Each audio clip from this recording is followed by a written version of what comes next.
नमस्कार मित्रों, मैं अमरजीत स्वागत करता हूं आपके अपने और हमारे यूट्यूब चैनल कवि क्लासेस में। तो आज हम लोग यहाँ पे हमारा जो सेशन होने वाला है वह सामान्य ज्ञान पर हो रहा है, ठीक है।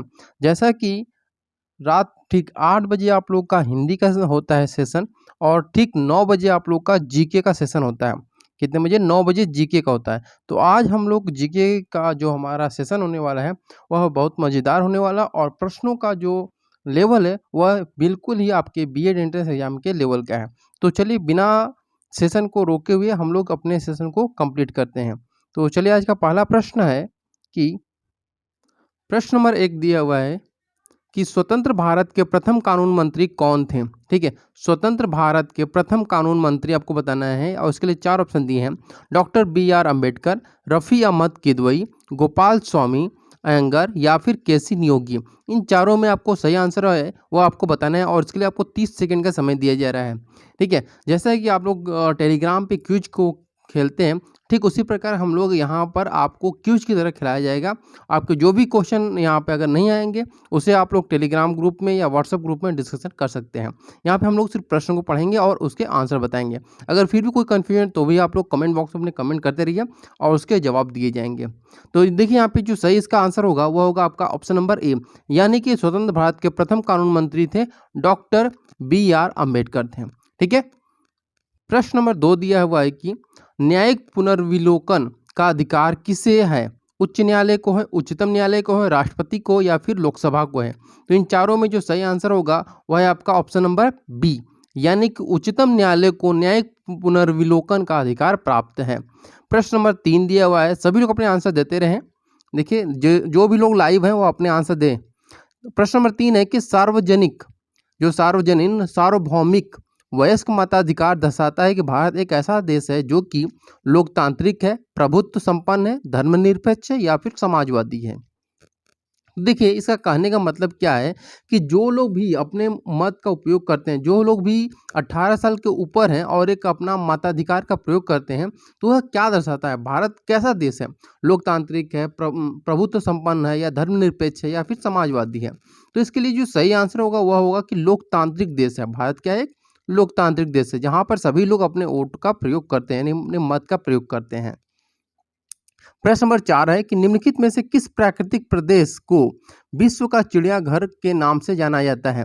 ठीक है, तो यहाँ पे देखिए प्रश्न है कि वह ऐसा कौन सा प्राकृतिक प्रदेश है जिसे हम लोग विश्व चिड़ियाघर के नाम से जानते हैं? तो 4 ऑप्शन दिए हैं, मानसूनी प्रदेश को, सवाना प्रदेश को, विषुवत रेखीय प्रदेश को या भूमध्य रेखीय प्रदेश को।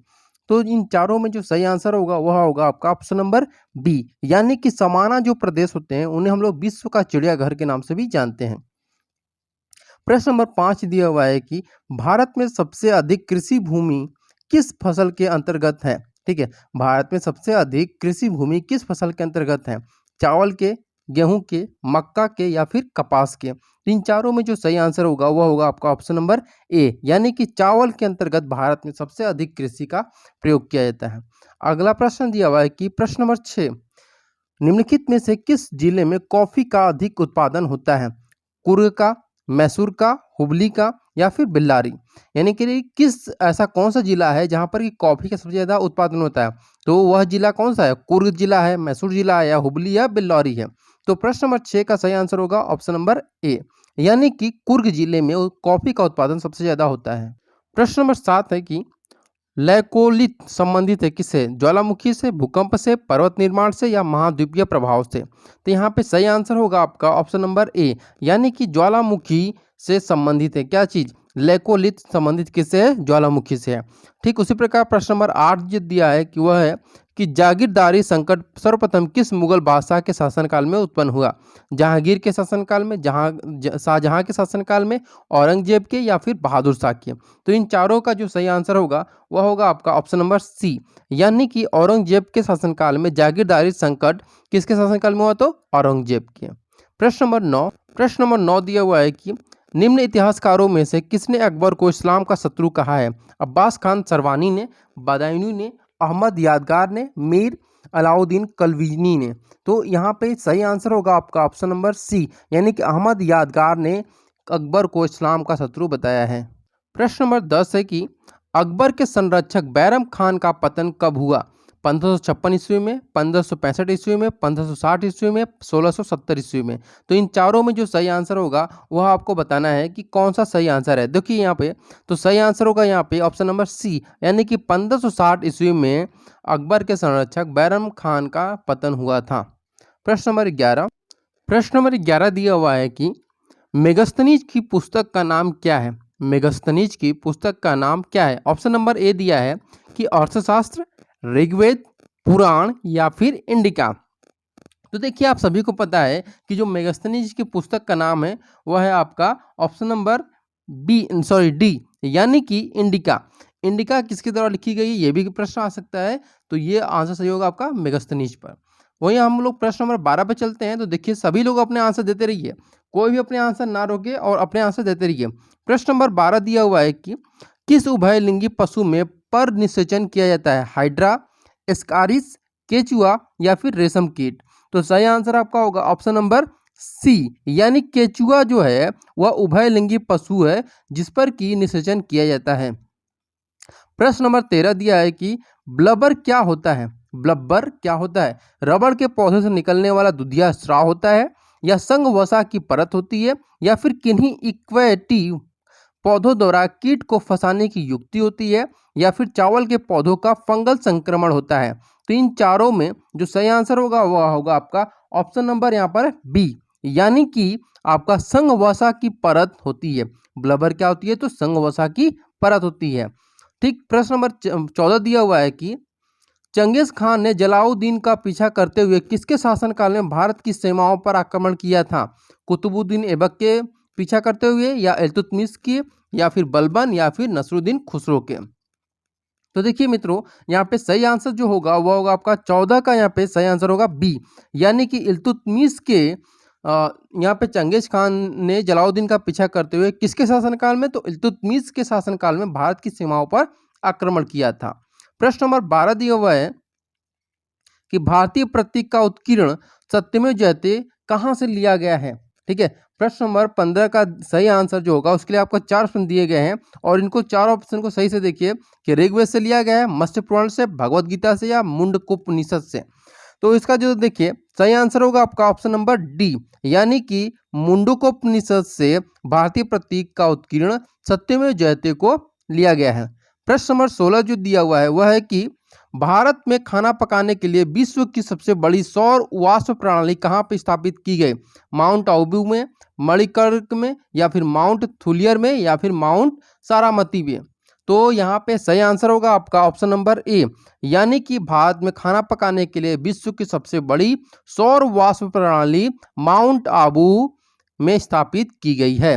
प्रश्न नंबर 17, प्रश्न नंबर 17 दिया हुआ है कि भारत में जल विद्युत शक्ति गृह 1898 ईस्वी में कहाँ स्थापित किया गया था? शिव समुद्रम में, दार्जिलिंग में, मोहरा में, या फिर पायकरा में। तो यहाँ पे सही आंसर होगा वह होगा आपका ऑप्शन नंबर बी, यानी कि दार्जिलिंग में भारत में जल विद्युत शक्ति गृह 1898 ईस्वी में दार्जिलिंग में स्थापित की गई। प्रश्न नंबर 18 दिया है कि भारत में सर्वप्रथम पत्र मुद्रा का चलन कब प्रारंभ हुआ? 1542 ईस्वी में, 1601 ईस्वी में, 1680 ईस्वी में, 1806 ईस्वी में। तो सही आंसर होगा आपका ऑप्शन नंबर डी, यानी कि 1806 ईस्वी में भारत में सर्वप्रथम पत्र मुद्रा का चलन प्रारंभ होता है। प्रश्न नंबर 19 को देखते हैं। दिया है कि न्यूनतम जनसंख्या घनत्व वाला महाद्वीप है? यूरोप है, अफ्रीका है, एशिया है, या फिर ऑस्ट्रेलिया है। तो इन चारों में जो सही आंसर होगा 19 का डी, यानी कि ऑस्ट्रेलिया। न्यूनतम जनसंख्या वाला जो महाद्वीप है वह कौन सा है? ऑस्ट्रेलिया है। प्रश्न नंबर 20 है दिया कि भारत की सबसे लंबी नदी जिसका उद्गम और मुहाना दोनों भारतीय क्षेत्र में स्थित है वह कौन है? गंगा है, गोदावरी है, ब्रह्मपुत्र है, या फिर नर्मदा है। तो सही आंसर होगा आपका ऑप्शन नंबर बी, यानी कि गोदावरी जो नदी है वह भारत की सबसे लंबी नदी है जिसका उद्गम और मुहाना दोनों भारतीय क्षेत्र में स्थित है। प्रश्न नंबर 21 दिया हुआ है कि यहाँ पर पृथ्वी के धरातल से ऊपर की ओर वायुमंडल के विभिन्न स्तरों का सही अनुक्रम क्या है? क्षोभ मंडल, समताप मंडल, आयन मंडल, या फिर मध्य मंडल। समताप मंडल, क्षोभ मंडल, आयन मंडल या मध्य मंडल। क्षोभ मंडल, समताप मंडल, मध्य मंडल या फिर आयन मंडल। समताप मंडल, क्षोभ मंडल, मध्य मंडल या आयन मंडल। तो इन चारों में जो सही आंसर होगा वह होगा आपका ऑप्शन नंबर यहाँ पर सी, यानी कि यहाँ पर क्षोभ मंडल, समताप मंडल, मध्य मंडल और आयन मंडल, यह क्या है, पृथ्वी के धरातल से ऊपर की ओर वायुमंडल के विभिन्न स्तरों का एक सही क्रम है। प्रश्न नंबर 22 पर चलते हैं। दिया हुआ है कि किसने एक तरफ संस्कृत मुद्रा लेख के साथ चांदी के सिक्के निर्गत किए? मोहम्मद बिन कासिम ने, महमूद गजनवी ने, शेरशाह सूरी ने या फिर अकबर ने। तो यहाँ पे सही आंसर होगा आपका ऑप्शन नंबर बी, यानी कि महमूद गजनवी ने एक तरफ संस्कृत मुद्रा लेख के साथ चांदी के सिक्के निर्गत किए। प्रश्न नंबर 23 दिया हुआ है कि जिसके ग्रंथ में चंद्रगुप्त मौर्य का विशिष्ट रूप से वर्णन हुआ है वह क्या है? भास है, शूद्रक है, विशाख दत्त है या अशोक घोष है। तो सही आंसर होगा वह ऑप्शन नंबर सी, यानी कि विशाख दत्त है। विशाख दत्त एक ऐसा ग्रंथ है जिसमें कि चंद्रगुप्त मौर्य का विशिष्ट रूप से वर्णन किया गया है। प्रश्न नंबर 24 दिया हुआ है कि वसा में घुलनशील विटामिन कौन से हैं? टोकोफेरॉल, नियासिन, सियानोकोबालामिन या फिर ऑप्शन नंबर बी दिया है कैल्सीफेरॉल, कैरोटीन, टोकोफेरॉल। प्रश्न ऑप्शन नंबर सी दिया है कि ascorbic acid, calciferol, riboflavin, thiamine, carotene, biotin. तो इन चारों में जो सही आंसर होगा आपका ऑप्शन नंबर बी, यानी कि कैल्सीफेरॉल, कैरोटीन, टेकोफेरॉल, यह क्या है, वसा में घुलनशील विटामिन है। प्रश्न नंबर 25 दिया हुआ है कि रेशम का उत्पादन किससे होता है? रेशम कीट के अंडे से, रेशम कीट के प्यूपा से, रेशम कीट के लार्वा से या स्वयं कीट से। तो सही आंसर होगा वह होगा आपका ऑप्शन नंबर सी, यानी कि रेशम कीट के लार्वा से रेशम का उत्पादन किया जाता है।